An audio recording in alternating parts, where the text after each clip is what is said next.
Kung naghahanap kayo ng mga property dito po sa Metro Manila, particular po dito sa may Tondo, Manila, I strongly suggest na bisitahin po natin itong Urban Deca Homes Manila. Ito po yung mga property po natin na malapit po sa Intramuros, Malacanang, sa may Tutuban, Divisoria, at sa may SM San Lazaro. So pag-usapan natin yung mga 2-bedroom na mga 34.42 square meter. Sila po yung pangalawang pinakamalalaking mga 2 bedrooms dito po sa may Urban Deca Homes Manila. At yan, kung naghahanap pa po kayo ng ibang properties, katulad po ng Urban Deca Homes Ortigas, Urban Deca Towers EDSA, Urban Deca Towers Cubao, DMCI at SMDC, ay just let me know lamang po. So, tunghayan po natin.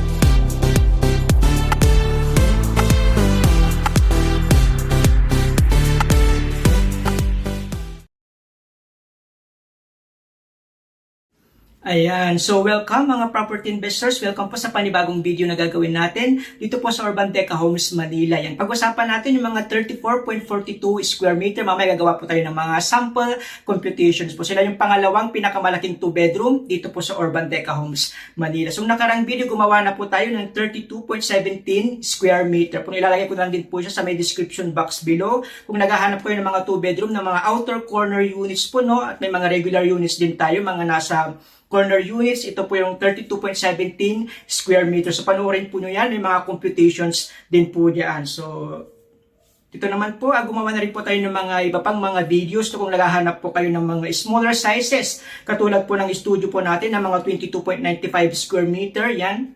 Or mga gusto nyo mga 2 bedroom na mga 30.60 square meter. Gumawa na rin po tayo ng mga project presentations and then yung mga sample computations din ang mga ibang units, no, do nagbabago yan from time to time. So ilalagay ko na lang din po sila sa may description box below para mapanood po ninyo about mga units po natin dito po sa Urban Deca Homes Manila. Ganyan yung location natin, Vitas Street, Tondo, Manila po, no.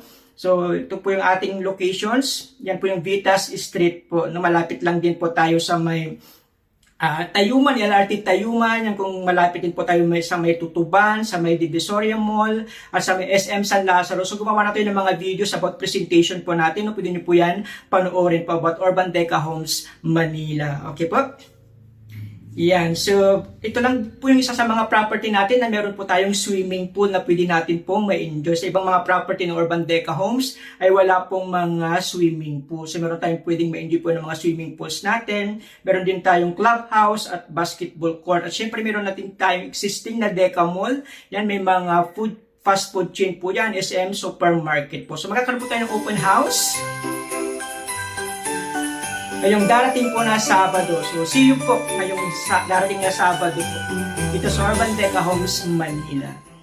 So, hi mga property investors. Bilang isang psoriasis warrior or sore warrior ng mahigit 15 years na po, isa po sa mga niche ng ating Pambansang Samaritano YouTube channel ay ang mga charity works at tutulong din sa mga may karamdaman. So, a portion po ng ating makukuha na ating mga commission or professional fee ay mapupunta po sa pagtulong po natin. So, umpisahan na po natin yung investment with a cause. Yan. So, invest property today, help someone tomorrow. So, sa lahat po ng ating mga investors, yan, pwede po tayong mag-invest at yung mga portions po ng ating makukuha ay bibigay po natin, itutulong po natin. And then in the coming videos, mga susunod na mga videos po natin, ay maglalagay na rin po tayo ng mga charity works. So again, marami pong salamat at God bless everyone. Yan, so pag-usapan natin yung 34.42 square meter na mga units. So sa halagang 15,000 lamang na pwede natin i-cash out, ay pwede na tayong makapag-move in. So ang kagandahan po dito sa ating 2 bedroom na 34.42 square meter ay parang may sariling kwarto, no? May division po itong ating kitchen. Po mamaya titingnan natin yung mga actual units po, no? So meron tayong mga outer tsaka mga inner units. So pwede tayo makalipat agad in 2 to 6 months. Okay po? So yan po yung ating 34.42 square meter. Ang mga for sale natin ngayon, building 1, 2, 3, 4, 5, 6, 9, 10, 12, and 13 lamang po yung mga for sale po natin. Okay po? Yan. So meron din tayong 4 and 6 lang po yung available na mga 34.42 square meter. Yan yung Deca, ay Vitas, and then yun na rin po yung ating Ugbo. So, dyan po located sa likod, no, yung ating swimming pool, clubhouse, at yung ating basketball court. So, may butas po sa gitna, yun po yung mga courtyard or mga inner units. Mas mura po compare sa mga outer units po natin. Okay po? Yan, so ito po yung ating floor plan, ng ating building 4. Lahat po ng color orange po natin. Yan po yung mga 34.42 square meter po. So meron tayong mga outer tsaka mga inner units. Yan, Vitas Street kung gusto po natin ng outer. Pag sa gitna naman, inner naman. And then building 3 naman pag gusto natin sa mga unit 40 tsaka 41. So lahat ng mga yellow, yan po yung mga 34.42 square meter. Ito naman yung building 6 natin. Yan lahat yung mga color orange, yan po yung mga 34.42 square meter. So either facing building 7 or Manila Bay. Kung gusto po natin ng mga outer na mga units po. Yan 1920, mga units, building 7, 42, 43. Facing Manila Bay kung kayo po ay nasa high zone naman po. Okay po, so yan naman po yung sa inner naman, 5960, 7475, yung mga units na facing courtyard or inner units. Mas mura po sila compared po sa mga outer units po natin. Okay po, again, building 4 and 6 lamang po. Ang meron tayong mga 34.42 square meters. So mamaya gagawa tayo ng mga sample computations, no? So sa building 4, kung makikita nyo sa may gilid, yan po yung Vitas Street, no? Yung lahat ng mga color, parang color gray, yan po yung mga 34.42 po natin. Yan po, no? So kung kunyari building 4 tayo, pag dyan po tayo kukuha, Vitas Street. Pag sa kabila naman is building 3, yung ating makikita po. And sa may gitna, yan po yung ating courtyard or mga inner units naman po, no? And then yung sa building 6, yan yung color gray. Yan po yung mga 34.42 po natin. Pag tayo kukuha, yan po makikita natin building 7. Or may portion po tayo makikita yung ating Deca Mall, no? And then pag dito naman sa kabila, yan, makikita po natin yung Manila Bay kung tayo po ay nasa high zone. So again, 4 and 6 lamang po yung, meron po tayong mga 34.42 square meter po. Okay po? Yeah, so mamaya gagawa tayo ng mga sample computations sa Pag-ibig, BDO, BP at in-house. So ito po yung ating actual unit na 34.42 square meter po, no? So as of recording, mamaya makikita natin yung availability. So makikita na po natin kaagad, pagpasok natin yung left side, andyan na po yung ating CR, and then naman po yung ating kitchen area po. So may division po yung ating kitchen area. Okay po, dyan naman po yung ating CR naman po. Okay po, so as of the moment, yan marami pa naman po tayong available na mga 34.42 square meter po. So again, this is 2 bedroom, 34.42 square meter. So available po tayo, may mga inner tsaka outer units po. Yan po ay actual na po na ito turnover po natin. Yan po yung ating makukuha na po once na turnover po sa atin. So yan yung bedroom 1 and then yan naman po yung ating bedroom 2. So mas malaki po yung ating master's bedroom. Yan. So once na na-turn over po sa inyo yan, bahala na po kayo kung paano nyo pagandahin po yung unit po natin. Okay po? So this is inner units, no? Kasi makikita natin yung atrium or courtyard sa may gitna po. Okay po? So mamaya gagawa tayo ng mga sample computation sa Pag-ibig, in-house, BDO, tsaka BPI. So yan po yung ating 34.42 na actual turnover unit natin dito po sa Urban Deca Homes Manila. So as of recording, ito po yung available natin ng mga units, no? Ayan, sa Urban Deca Homes Manila. Sa mga studio units natin, kung gusto nyo, 22.95 square meter. Ayan, meron na lang po tayong 263 units na available po. And then good news, may 1 bedroom tayong nag-reopen sa building 1. Yan, so 27.42 square meter, may isa na lang pong naiwan. So paunahan na lang po yan. Sa mga 2 bedrooms natin, nag-range ng 30.60 hanggang 45.90. Sa 30.60 natin, meron tayong 528 units. Sa 32.17, yung mga corner units dyan, no? At saka mga regular units, meron tayong 91 na available po, no? 4 po yung corner outer natin, and then 87 po yung regular na mga units. So paunahan na lang din po yan. Okay po, then yung 34.42 square meter na pag-uusapan natin, located lang po siya sa building 4 and 6. So nasa 69 units pa naman po yung available na mga units. So pwede pa akong mag-send ng mga availability po. Okay, then yung 45.90, pag-usapan natin sa susunod na video, nasa 41 mga units po yung inventories po natin. Okay po? So kung gusto niyo ng availability, pwede po akong mag-send Yan po. Na kung gusto niyo makita yung mga default units natin, so free viewing po tayo. Gusto ko lang malaman yung pangalan niyo po, time and date, kung kailan po kayo available na makita po yung mga units po natin, katulad po ng mga studio, yan mga 2 bedroom. Pwede nating makita yung mga 34.42, mga 30.60 square meter, ganun po. So again, free viewing po tayo para makita po yung ating mga units. Kung may mga specific unit kayo, kunyari gustong makita yung paborito kayong number, paboritong floor, yan. So prepare lang po tayo ng payslip or certificate of employment with compensation. Any proof of income ay magdala lang po tayo. So message nyo lang po ako 0936-899-2683. Available po ako sa Viber, WhatsApp, Telegram, through call and through text. Again, 0936-899-2683 para makita na po natin yung mga units dito po sa Urban Deca Homes, Manila. So marami po tayong mga easy monthly payments, no? Marami tayong mga financing na ino-offer po dito sa Urban Deca Homes, Manila, katulad ng Pag-ibig. Ayan, meron din tayong BDO, BPI, in-house financing at iba pang mga bank na gusto po ninyo. Yung Pag-ibig natin, pinakamababang interest, no? 6.25 sa in-house, 10.5% interest rate. So sa susunod na video, gagawa na po yung mga sample computations. So ito po yung ating Pag-ibig computations po, no, sa building 4 and 6. Pag-usapan natin yung mga low zone. Located po siya sa 2nd to 5th floor. No, kung gusto niyo ng mid zone or high zone, ibang floors, pwede pa akong mag-send ng mga computations po natin. Sa mga inner po natin, yun yung mga outer, 15,000 po sa inner units yung ating reservation fee. No, marami tayong discount promo. And then yung balance po natin, pwede po natin bayaran in 28 years. Actually, pwede yan yung 30 years, depende sa edad po natin. Kung 28 years yan, 15,149 magiging monthly natin. At yung salary dapat natin nasa 43,300, no? Para ma-qualify po tayo. Sa monthly amortizations natin, hindi pa kasama dyan ng RPT, fire insurance, tsaka MRI po, no? So, add lang po tayo more or less 1,400 po. So, pwede po tayo. Ito naman sa outer units, unfortunately, mababa lang po yung appraisal ng Pag-ibig. So, 15,000 plus may loan difference po tayo more or less nasa 93,000. So, mag-initial cash out tayo ng more or less mga 100,000 plus, no? Then, ibabawas naman po yan sa ating total contract price. So, sa gusto nyo ng mga outer units, so, ang initial cash out natin nasa more or less 100,000 po. Okay po? Sa mga outer units lang po applicable yung mga loan differences.